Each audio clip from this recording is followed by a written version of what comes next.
确诊怀孕那天，丈夫的白月光在网上控诉我家的茶叶农药严重超标，导致他的合作方全部进医院抢救，损失惨重。而爷爷被群情激愤的网友网报道心脏病发作，昏迷不醒。我恳求丈夫帮我澄清，却被他强行拖到医院。他阴沉着脸，将早已准备好的离婚协议和流产预约单砸在我脸上。离婚吧，孩子也打掉。你这样极度诚信的人，生出来的孩子也只会是品行不堪的坏种。原来他竟对我一丝信任都没有。我如了他的愿，可真相大白那天，他却跪在我面前，求我回头。大家好，开始今天的分享之前，希望你能给人间烟火点个订阅，我将会分享更多优质的内容。房门打开时，我正在给老公温一阳熨衣服，听到温一阳的脚步声，我熨斗都没来得及放下，我小跑到他面前，一阳，衣服马上熨好了，今晚我们吃你喜欢的。我还没说完，就被他冰冷的视线刺到，他居高临下地看着我，语气是从未有过的薄凉。你给念巧的茶叶里放了什么东西？我没反应过来，正愣道：什么？他神色冰冷骇人，克制的怒火在开口的那一瞬间迸发。念巧把茶叶送给了合作方，现在所有人都进了医院抢救，他损失了多少你知道吗？江以年，念巧可是为了照顾你的生意才落得这个下场，你为什么要这么做？为了这件事，我客户都没见，你知道造成了多大麻烦吗？他语气中的失望和愠怒如利剑般将我刺得皮开肉绽，我简直怀疑自己听错了，大脑一片空白。茶庄是爷爷一辈子的心血，这么多年来从未出过问题，怎么可能会让人喝到进医院？秦念巧不过是说了几句话，他便推了工作，回家质问我，盖棺定论般笃定地觉得我真的做了这些事情。我喉头干涩，抿着唇解释：一阳，我想应该是出了什么误会，家里茶叶的品质你是知道的。误会？他嗤笑一声，一把拉住我的手腕。躺在病房里的几个人，你和我说是误会，和我去给念巧道歉。温一阳力气很大，我的手腕被抓得生疼，熨斗的热气忽然熏得我眼睛酸涩，烫得我心也痛了起来。一阳，我真的没有。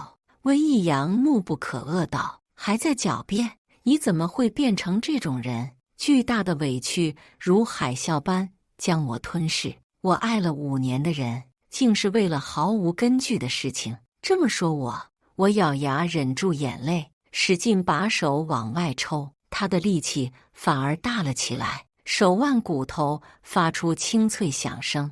我痛得下意识松开手，熨斗却直直冲着手臂冲去。啊！滚烫的温度让我尖叫出声，眼泪直往外冒。手臂上的痛感和鲜红的疤痕无一不在告诉我，我的老公不信任我。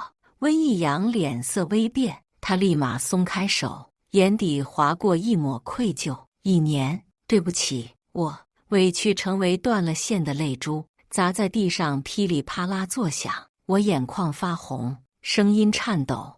你和我在一起这么多年，我是什么样的人，你难道不知道吗？我在你心里就这么不堪？温一阳张了张嘴，刚要说话，一道哽咽的女声却突兀地响起。秦念巧擦着眼泪，一阳，一年，你们不要为了我吵架。秦念巧一出现，温一阳便立马变了脸色。念巧，你怎么来了？他的语气是我从未感受过的温柔。秦念巧眼泪挂在睫毛上，可怜巴巴地开口，对不起，你们不要为我闹得不愉快，送茶叶产生的所有后果我自己承担。他每说一个字，温一阳眼底的愧疚就少1分。我又急又气，甚至觉得烫伤都没那么痛了。你凭什么说我家的茶叶有问题？秦念巧瑟缩了下，似乎被我吓到。温逸阳眉头瞬间紧蹙：“你什么态度？”他的偏心如针扎般，戳得我的心脏刺痛不已。我这态度怎么了？凭什么血口喷人说茶叶有问题？我不愿在秦念巧面前示弱，硬生生将眼泪咽下。秦念巧拿出一张鉴定书，抱歉地对我扯出一抹笑来：“对不起啊，一年。事发之后，我就给茶叶送去检测，茶叶农药超标，确实是有问题。”他低着头，声音有些闷：“我公司在起步阶段，这段时间确实麻烦了逸阳太多事情，可能让你误会我了，我向你道歉。我和逸阳10年前是有过一段，但都过去了，现在只是朋友。我只是觉得不应该因为嫉妒就做出这种事，要是出人命了怎么办？”他的话仿佛给了我一个耳光。我怎么可能会因为嫉妒就砸了自家招牌？你说话要讲道理。我陷害你能得到什么好处？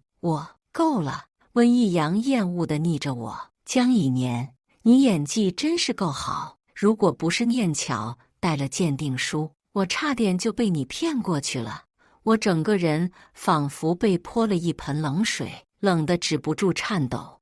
我不信这鉴定书是真的。我一把扯过，刚想仔细看，下一秒，秦念巧惊呼一声，摔倒在地。温逸阳将她搂在怀中，语气里满是担忧：“念巧，江以年，你到底要干什么？”我捏着鉴定书的手发紧，我只是想看看。温逸阳将秦念巧打横抱起：“江以年，如果念巧有什么事，我是不会放过你的。”他紧蹙的眉头和略显苍白的脸色，在此刻成为紧紧攥住我心脏的大手，每呼吸一下都扯着痛。他抱着秦念巧离开，我声音有些哑：“温逸阳，你等等。”他脚步没有丝毫停顿，眼看着他抱着秦念巧越走越远，委屈和怒火在胸腔翻滚。我忍不住小跑跟上：“温逸阳，你给我说清楚！”我跑得很急，到了小区门口，他却已经抱着秦念巧上车了。我刚说出一个字，小腹就传来一阵剧痛，搅得我意识瞬间模糊。车子疾驰而去，温逸阳甚至连个眼神都没给我。我绝望地跪倒在地，小声而又无力地唤着：“温逸阳！”我似乎做了很长的梦，我梦到和温逸阳的婚礼。我曾和他说，想要华丽的婚纱，精美的戒指，想要高朋满座，让所有人都见证我们的爱情。他都给我实现了。我当时觉得自己是最幸福的人，可结婚当天，他却没有到场。他说，秦念巧身体不舒服，他在这座陌生城市里只有他了，他不能见死不救。他问我，你会理解我的，对吗？婚纱粗糙的质感刺得我掌心都是血，我却仿佛感受不到痛一样，看着他离我而去。他说过会准时回来的，我相信他。可直到司仪催了我整整8遍，我的父母气到快要和公公婆婆吵起来，他都没有回来。最盛大的婚礼反而让我成为最丢脸的人，我10米长的婚纱成了笑话，好惨。结婚当天，新郎不在，新郎心里有人。我不去听宾客的讽刺，安慰自己没事的。直到我看到秦念巧的朋友圈照片里，温逸阳穿着我亲自挑选的新郎装，手上捧着他曾手把手教我煮过的粥，满脸温柔。某人担心我胃疼，婚礼都不到现场，真是不乖。眼泪倏然砸在屏幕上，模糊了视线。我和每个宾客说抱歉，让所有人回家，自己则坐在教堂里听了12次钟声。凌晨，他匆匆推开教堂的门，脸上满是慌乱。抱歉，一年，他身体状况向来不是很好。我什么都不想听，只是将戒指摘下。我说，既然他这么重要，你们就在一起吧。他紧紧抱着我，求我不要分开。他承诺不会再有下次了。我最终还是心软了，可却忘记承诺只在爱我的时候作数。这个诺言在白月光之下，只是辛德瑞拉失效的魔法。醒来时，刺鼻的消毒水味和纯白的床单让我有些恍惚。医生皱着眉道：“你太不小心了，怀孕还剧烈运动，孩子差点就保不住了。”我不敢置信，我怀孕了3个月了，还有你手臂上那个伤，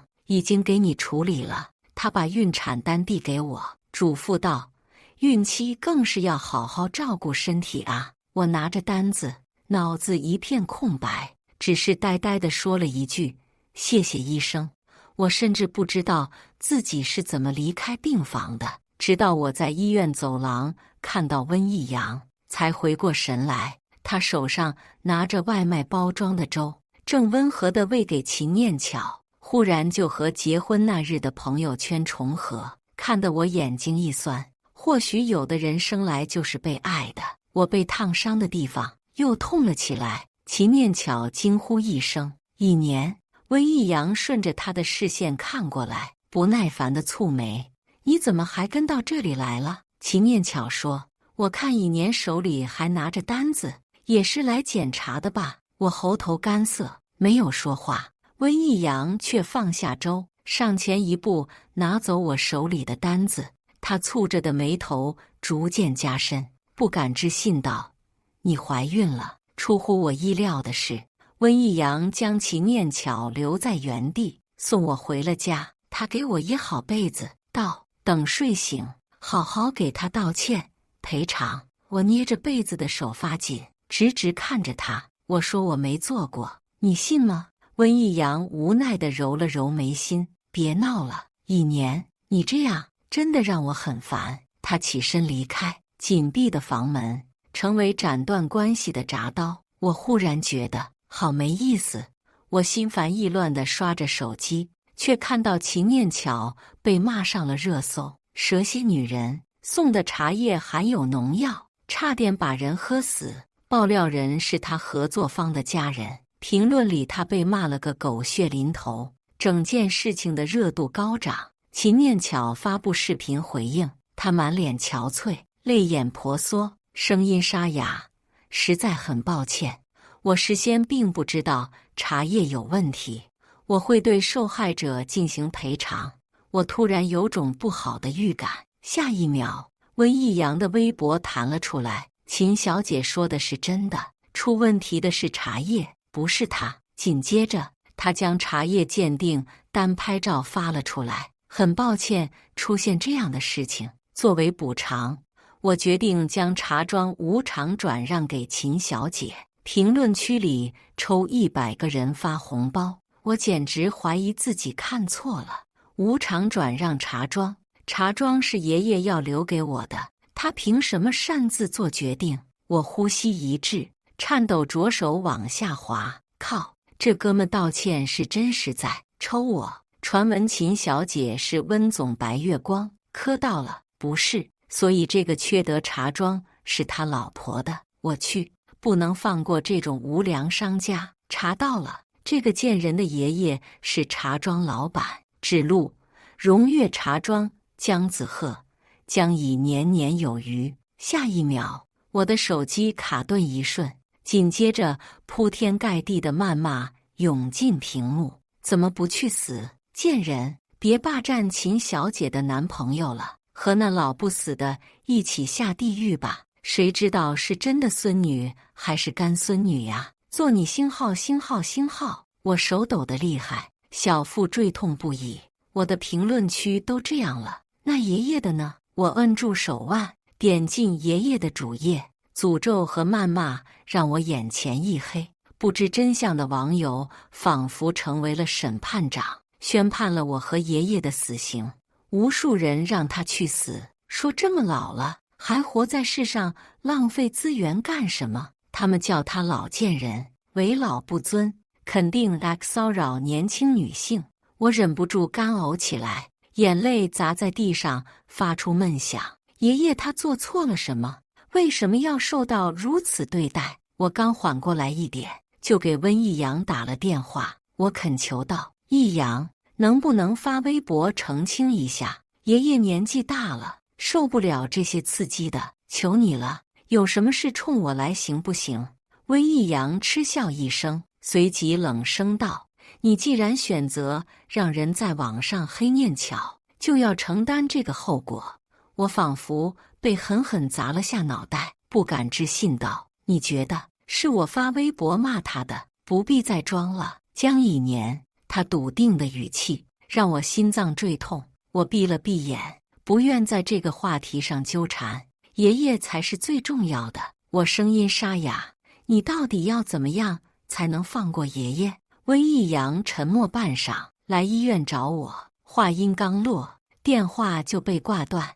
我忍着痛赶到医院，刚见到温易阳，就被他拖到诊室门口，手腕被他扯得生疼。我忍不住道：“你到底要怎么样？”他阴沉着脸，将早已准备好的离婚协议和流产预约单砸在我脸上：“离婚吧，孩子也打掉。你这样极度诚信的人，生出来的孩子也只会是品行不堪的坏种。等手术结束，我自会为你爷爷澄清。”锋利的纸张在我脸上刮出一道红痕，我愣在原地，仿佛听错了。直到机械电子女声响起：“请069号患者江以年进入诊室。”我回过神来，眼泪早已顺着脸颊滑落。我哽咽道：“温易阳，你认真的吗？”他眼底不带一丝感情。“是。”悲痛压得我喘不过气，我捏着的手指一节节松开，颓然而又绝望的道：“答应我的事，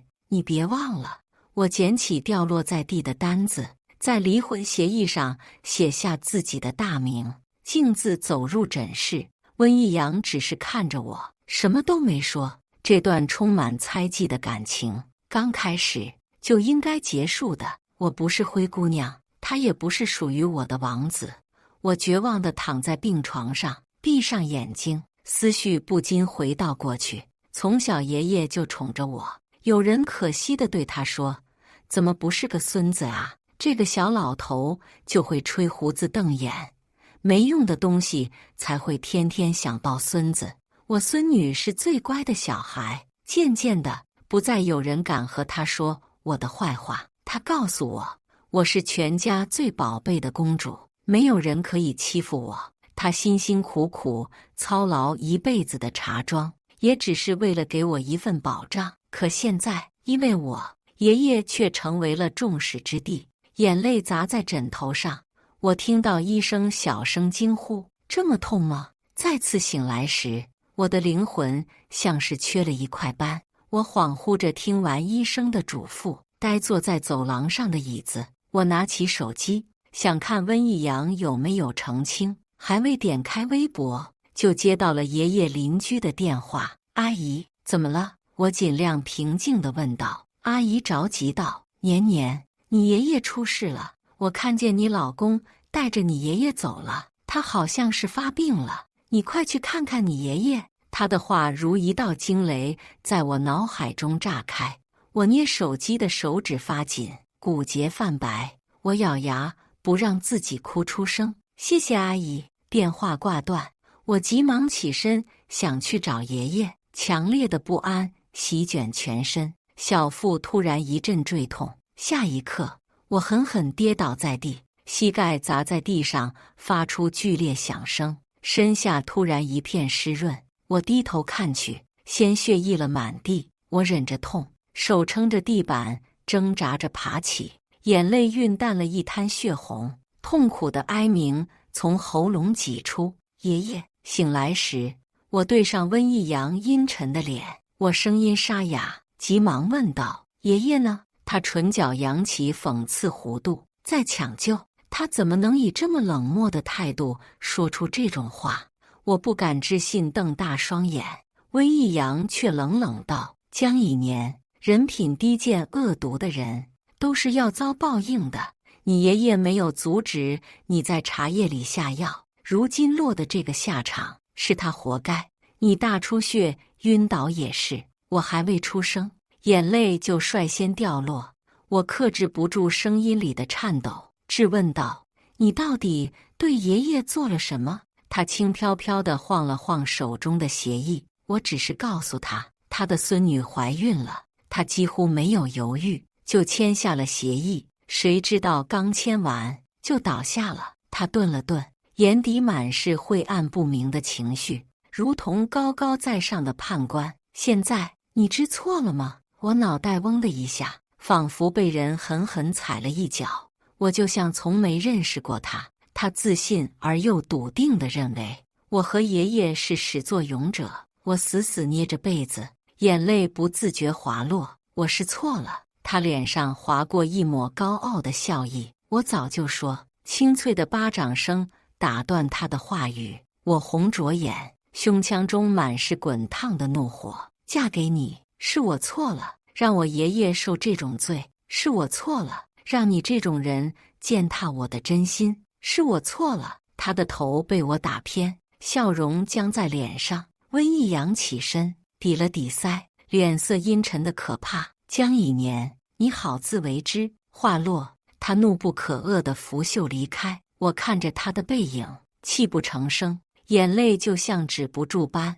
我挣扎着直起身体，前往爷爷的病房。爷爷躺在床上，脸色苍白如纸张，他就像睡着了般安详而宁静。医生说：“江小姐，情况很棘手，病人受了刺激，又有心脏病，很有可能醒不过来了。”我忽然觉得冷得几乎站不住。我哑着声恳求：“求求你，医生，救救他吧！”医生为难道：“我们尽力了，能不能醒来，只能听天由命了。医生还有手术，便先行离开。”我到底是站不住，跌坐在地。爷爷这一辈子为人正直善良，不知救过多少人，如今却落得如此下场。我的鼻尖酸涩不已。突然，一道惊讶的声音响起：“一年，你怎么了？”秦念巧震惊地看着我，眼底是掩盖不住的得意。我头有点晕。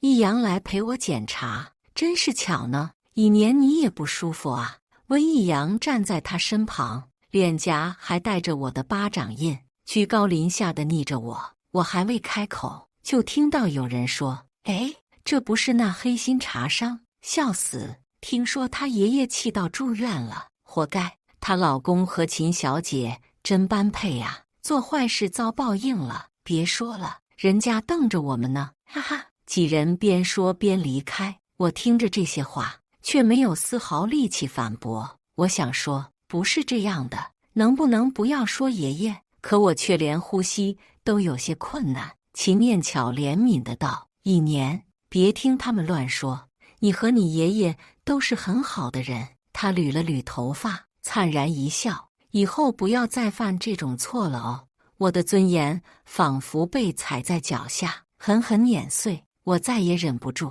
不知从何而来，迸发一股力量。我起身就扯着秦念巧的头发往墙上撞。事情发生得太快，我只听到她凄惨的尖叫声和头触碰墙面的闷响。下一刻，温一阳给了我一个响亮的耳光，脸颊一阵火辣辣的疼，耳朵都嗡鸣不已。我跌倒在地，手一阵发麻。他关切地安慰了秦念巧几句，随即恶狠狠盯着我：“江以年，你真的该死！”我无力地呢喃：“是我该死。”不知道谁把我打秦念巧的视频放到了网上。秦念巧眼眶通红，却还是勉强地扯出一抹笑：“没关系的，我相信以年不是故意的。”他的额头包着纱布，很是虚弱。每个人都需要机会，对吧？这个视频瞬间爆火，它成为美强惨的代言词。自诩正义的人纷纷冲进医院，想要我和爷爷接受正义的制裁。他们动手打我，往爷爷身上泼冰水，更有甚者，拿着硫酸就要往我身上泼。温一阳恰巧陪秦念巧检查，就站在我的对面。我看不清他的表情，他似乎上前一步，随即又定在原地。好在保安迅速赶到，将那人扑倒，否则那硫酸已经在我脸上了。恐惧和莫大的悲伤压得我喘不过气。秦念巧感慨：“他好可怜，不帮帮他吗？”温逸阳语气薄凉：“你没有追究他打你的责任，已经是在帮他了。他就算是死在外面，也不过是罪有应得。”两人离开的背影，宛如一对璧人。我听着那泼硫酸的人不断咒骂着，只觉得好累，好累。压抑紧绷着的弦被不断拉扯着绷长，已经到极限了。我告诉自己，不要再对他抱有任何期待。我必须要让爷爷好起来，让茶庄也好起来。我抹了一把不知何时落了满脸的眼泪，回过神来，对着保安真诚地道：“谢谢。”我给爷爷擦干身体，连夜转了医院。我坐在他的床边，哑着声道：“爷爷，我一定会治好您，给您一个说法。”我起身准备离开时，却看到爷爷眼角滑落一行清泪。我手指紧紧蜷缩，赶忙离开病房，靠在门，捂着嘴泣不成声。我找来私人侦探，又四处寻医，虽然忙碌，但好在两边都有进展。我坐在咖啡厅里，看着眼前神采奕奕的男人，这人便是报了秦念巧黑料的合伙人江小姐。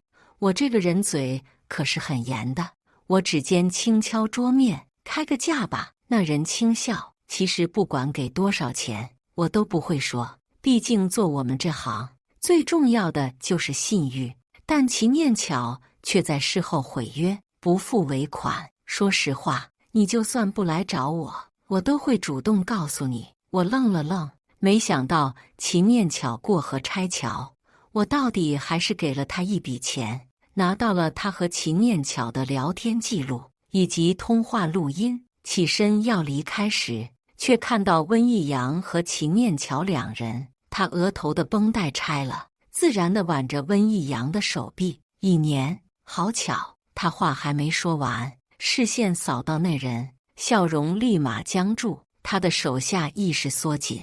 温逸阳倒吸一口凉气：“抱歉，逸阳。”他赶忙低下头，把手抽开。那人嗤笑：“秦小姐，怎么不和我打个招呼？”温逸阳不动声色挡在他面前，冷声道：“你谁？”那人挑眉：“我是秦小姐找来。”秦念巧一惊，立马打断：“逸阳，我突然有点不舒服，我们还是走吧，别打扰1年的约会了。”他3两句话就给我扣上一顶帽子。我看着他慌乱的模样，只觉得好笑。“秦小姐，乱说话会遭报应的。”秦念巧委屈地躲在温逸阳身后，扯着他的袖子，声音哽咽：“逸阳。”温逸阳的视线让我如置冰窖，看来是给你的惩罚还不够。我冷笑，希望温先生知道真相后，还能这么得意地和我说话。说完，我不再纠缠，直接离开。出乎意料的，没有任何不舍或者心酸，只是觉得自己眼光怎么会这么差。我顺手把婚戒扔到门口垃圾桶里，温逸阳却意外的脸色铁青：“你干嘛？”我回头一笑：“垃圾吗？要回到自己该在的位置。”几天后，私人侦探告诉我，他已经找到秦念巧鉴定书造假的机构，今晚就能把证据给我。我心安定下来，只要这个证据也拿到，我和爷爷的冤屈将会洗清。我给手机熄屏，看向面前的医生。医生是我多方打听找到的，治疗爷爷的病有70%把握。今日只要把合同一签，爷爷就距离苏醒不远了。我脸上忍不住带着笑，似乎事情都在往好的方向发展。直到医生挂断电话，满脸抱歉地对我说：“对不起，江小姐，这手术我做不了。”我愣了愣，仿佛听错了。什么？我们不是说的好好的，只要签个合同就好？他为难道：“实在抱歉，江小姐，我还有事，就先走了。”他离开的匆忙，带走一阵风，文件被风吹得簌簌作响。我像是被人打了个耳光，呆呆地从天亮坐到了天黑。回过神来，早已泪流满面。为什么要这么对我和爷爷？为什么给我希望，又把我推倒地狱？忽然，一张纸递到我面前，骨节分明的手指上带着我挑选的钻戒。温逸阳神色冰冷：“知错了吗？”我瞳孔倏然缩紧，我突然意识到，这一切都是温逸阳做的。我声音沙哑，硬生生摁住抖得不成样子的手。为什么要这么做？他依旧是那副掌握真相、高高在上的模样。道歉，我就给你找医生，何必这么倔强？你一开始就认错，我们哪至于走到这步？温逸阳摩挲着手上的戒指，轻笑道：“你也不希望你爷爷后半辈子就躺在病床上吧？”怒火如被点燃的野草，愈烧愈烈。我拿起桌上还飘着热气的咖啡，直接泼在温逸阳脸上，棕色液体顺着发丝往脸颊流下，他白色衬衫也染成一片。他脸上划过一抹错愕。我咬着牙，一字一句道：“温逸阳，爱过你，算我眼瞎。如果能重来，我宁愿从没遇到你。”我拿上包直接离开，听到他压抑着怒火的声音：“江以年，等等！”我没有回头，一如他抱着秦念巧离开那般决绝果断。我通过爷爷以前的人脉，联系上国外很有权威的医生，那叔叔是唯一一个信任爷爷的人。他说：“老江向来心善，我相信真相迟早会大白，他也没有白疼你啊。”我听得心里一阵酸胀。谢谢，等爷爷醒来，我们再来当面谢您。电话挂断，我便马不停蹄买了票。去机场的路上，我刚要把证据发出去，却看到秦念巧已经率先发布一条微博。他说：“现在 PS 技术给了许多人便利，但同时也会有心人做坏事。大家要谨防聊天记录造假哦。”我手指微顿，恐怕是那天在咖啡店的偶遇让他害怕了。我唇角勾起一抹笑，如果只是这么一条微博就能够混淆视听，那他就太小看这些网友了。正义的使者绝对不会放过任何一个见风使舵的机会。我将证据编辑好，直接发送。除了聊天记录外，还有通话录音。录音里经过变声处理的男人斟酌道：“鉴定书太假，可能会被发现，要不还是算了。”秦念巧却冷哼一声：“放心吧，温逸阳向来喜欢我，他不会怀疑的。这一次，我一定要让江以年成为人人喊打的过街老鼠。”评论很快炸了，聊天记录可以造假，秦小姐是不是要说录音也能造假？我心浩，心思这么深，江以年也太惨了。我上次去医院看到她差点被泼硫酸，而且她老公还去威胁爷爷，说不转让茶庄的话就强迫她打掉孩子。但是最恶心的是，当时孩子已经强制打掉了。狗男女给我去死！我要和江小姐道歉。紧接着，怒骂过我的人又扒出了秦念巧的其他黑料。原来他当年和温逸阳分手是嫌他穷，他在国外已经结婚，但对方天天家暴他，他不堪忍受，便灰溜溜地回国。此时温逸阳已经功成名就，也和我定下了婚约。或许因为秦念巧是他这么多年来的念念不忘，又或许是他不够爱我。总之，两人联系愈发频繁，甚至在温逸阳的帮助下，秦念巧很快创立自己的公司。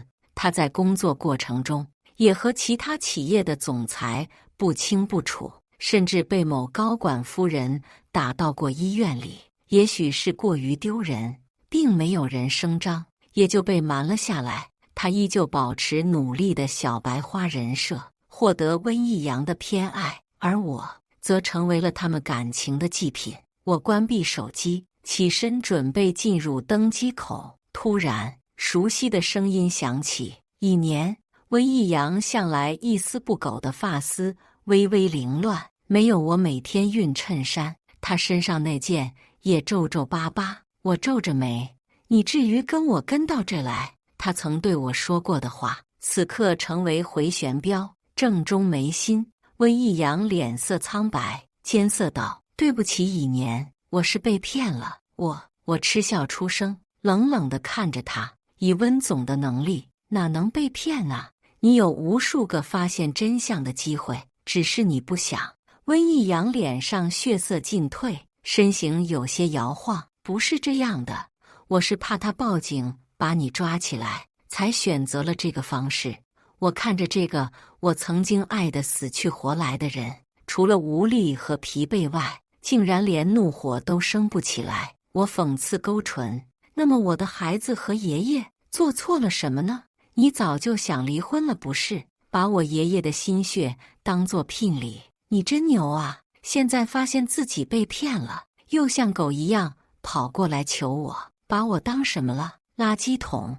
你在那当判官给我上刑的时候，也没见你伤心啊！你给我打的耳光，给我差点气死的爷爷，还有打掉的孩子，算什么？算我倒霉！他眼眶猩红，声音颤抖：“对不起，对不起，以年，孩子我们可以再要。给爷爷的医生我已经找好了，和我回去好不好？”他近乎恳求，一如结婚那天求我不要走一般。我说：“温逸阳，你真的挺贱的。”温逸阳喉头微动，脆弱的似乎风一吹就要倒了。可比起我和爷爷受到的痛苦，他这又算得了什么？以年，我请旅客将以年、姜子鹤登机。机场广播适时响起，我推着爷爷就往前走。他依然不死心道：“我真的知道错了，以年，我会等你回来。”我回头扫了他一眼，我说：“滚！”顿了顿，又加了一句：“去死！”我头也不回地登机。听到有路人惊讶道：“天哪，有人晕倒了！这人好像是温逸阳啊！”我脚步都没顿一下，从善如流地进入机舱，直到飞机穿过云层，阳光不燥，我才恍然，原来不是他好，而是我的喜欢给他镀上了一层金光。我收回视线，对爷爷说：“爷爷，很快就会好的。”爷爷治疗得很顺利，但却一直醒不过来。医生说需要刺激他的大脑，我便每天给他讲故事。在这期间，温逸阳像有病一样，不停给我发消息。我给他微信拉黑了，他就发短信，手机号拉黑，还有网易云。我忍不住骂：“你他妈有病！”他秒回：“你骂我，说明你在意我，不然你为什么不骂别人？”我气笑了，又拉黑一个账号。我坐在病床前，和往常一样，把最近发生的事情讲给爷爷听。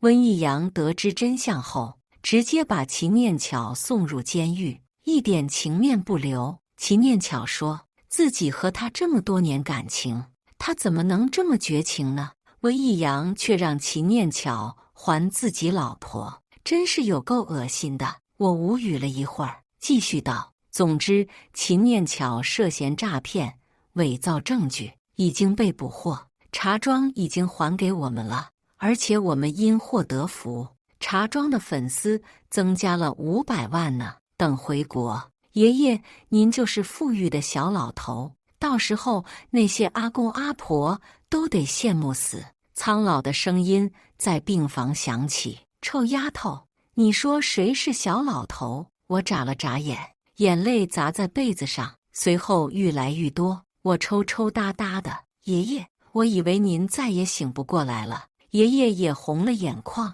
却还是嘴硬道：“傻丫头，盼我点好。”我和爷爷立马回国。这一次我乐得合不拢嘴。他说我傻，骂我就这么个孙女，你找了个什么玩意儿？我撇撇嘴：“当年你也很喜欢他。”此话一出，他就不说话了。我拿着行李刚走出去，便对上了温逸阳的眼睛。他瘦了许多，眼下黑眼圈乌青。因为茶庄的事情，他的公司受到很大冲击，股价暴跌。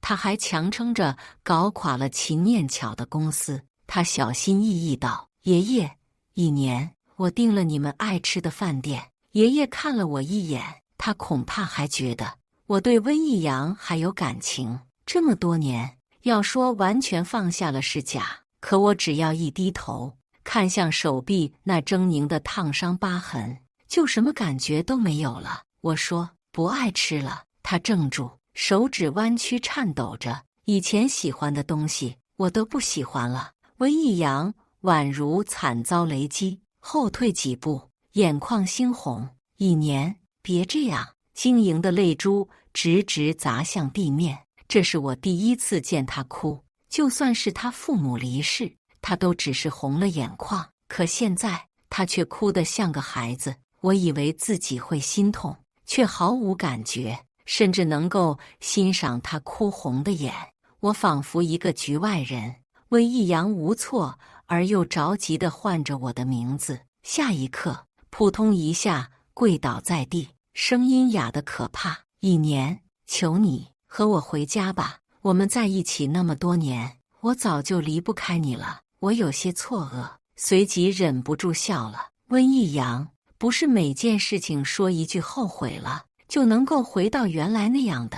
我扫了一眼围观拍照的人，还请温总快起来吧，我不想和你的名字一起挂在热搜上。说完，我便挽着爷爷离开了。尽管他克制而又悲痛的哭声响起，我都未曾动摇一瞬。车上，爷爷问我后悔吗？我问他，为什么我要和一个不相信我的人在一起？突然，手机弹出一条消息，是一封电子邮件，是我5年前拉着温逸阳一起写的。我说，大家都有时间胶囊，写给几年后的自己，我们就写给5年后的对方吧。他嫌我幼稚，却还是写了。他总是这样，只要我想要，都会给我实现。我手指颤抖了一瞬，还是点开了。5年后的1年，你好，5年后，我们应该感情稳定，有宝宝了吧？我的事业也应该安定下来，可以有更多的时间陪伴你了。其实，这个时候，我已经在策划和你求婚了。你曾和我说过，想要的一切，我都会给你实现。希望不论多少个5年，江以年都不会后悔嫁给温逸阳。很抱歉，我向来不懂表达，只能在信件上说爱你，我爱你，江以年。不论过去还是将来，我都一如既往爱你。我关闭手机，看着车窗外的风景，忽然觉得风吹的眼睛好痛，痛得我眼泪直掉。江以年，哭完这次就过去吧，起码你已经有过幸福快乐的5年了。3年后，最后一次见温逸阳是在他的葬礼上。分开后的这几年，他不断酗酒，得了胃癌。他成为了茶庄最大的客户，又成立了心脏病的救助基金会。他似乎想为过去的事情忏悔，但我却从没看过他一眼。他就连快死了都不敢打扰我。他病发去世后，律师找到我说，温逸阳把所有财产都留给我，并转达温逸阳希望我去参加他的葬礼，他只是想见见我。老公说，去吧，和过去的自己好好道个别。我如今怀孕5个月，站在温逸阳的墓前，墓碑上的照片甚至是我和他结婚照截下来的。我说，温逸阳，我现在过得很好，你给我留的财产，我全部以你的名义捐出去了。如果有来生，我们不要再见面了。恍惚间，我似乎听到他一声叹息，要一直幸福。微风拂过，老公对我招了招手，年年，回家啦。我笑着扑向他，并肩朝着太阳出生的方向离去。我想，我会一直幸福。以上就是今天分享的故事。大家有什么想说的、想吐槽的，欢迎在下方评论交流。也更希望能给人间烟火点个订阅，我将会分享更多优质的故事内容。